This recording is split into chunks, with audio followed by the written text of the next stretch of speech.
The aluminum boat has two seats, and for 30 years, one of them was Earl's.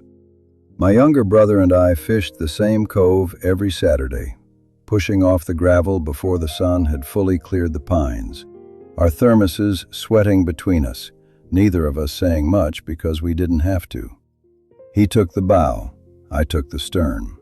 That was just how it was, the way some things are settled long before you think to question them. Then came the dinner for our mother's 88th birthday. The whole family crowded into my sister's dining room, elbows and casserole dishes, grandchildren underfoot. I was telling a story about the hardware store I'd owned downtown for 22 years, the one that finally closed when the big warehouse went up out by the highway. And Earl, grinning, cut in and said I couldn't run a lemonade stand. Everybody laughed. It was meant to be light, I think. But I had poured my whole working life into that store, had laid awake nights over it, had finally locked the door and cried in the truck like a boy. And my own brother made it a punchline in front of my grandchildren. I smiled. I passed the rolls. But something hardened in me right there at the table, quiet and cold as a stone dropped in deep water. That next Saturday, I went to the cove alone. I told myself I just felt like solitude. The bow seat sat empty, and I kept my eyes on my line. The Saturday after that, the same. Earl called once. I let it ring and watched his name light up the phone until it went dark. A whole summer went by like that. I had fished beside that man since we were barefoot, and I let one careless sentence build a wall I wouldn't climb over. I told myself he owed me the first move. Pride is good at sounding like justice. In the fall, our mother passed, gentle in her sleep. Going through her house, I came on our father's old Bible in the bottom of a cedar chest, its spine held together with brittle tape. I sat down on the floor with it, and it fell open to a page he'd marked. The ink of his underline faded but sure. And I read the verse my father had pressed his pen beneath, maybe in some quarrel of his own I never knew about.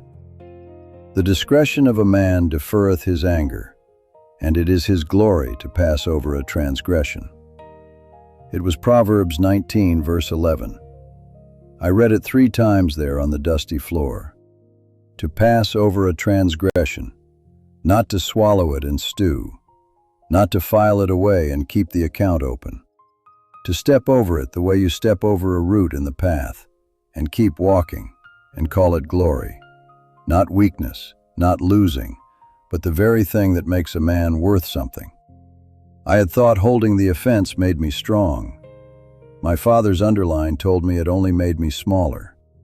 All summer I had guarded a wound that Earl had likely forgotten by the time the dishes were washed. I drove to his house that evening. He came to the door wary, like a man braced for a blow, and I saw then that the silence had cost him too. I said, "You want to fish in the morning?" His face came apart and put itself back together. "I'm sorry about what I said at supper," he started, but I waved it off. It didn't need saying anymore. I had already let it go on the floor of our mother's house. We pushed off before the sun the next morning, just like always. He took the bow, I took the stern. The thermoses sweated between us, and we didn't say much, because we didn't have to. A heron lifted off the far bank and the water went gold. I'm an old man now, and I've learned that an offense is a small thing you can make as large as you choose. You can carry it a whole summer and let it empty the seat beside you. Or you can set it down and step over it and find your brother still there, waiting. My father knew it and underlined it. It took me 60 years and an empty boat to believe him, that it is no shame to overlook a wrong, but a man's truest glory.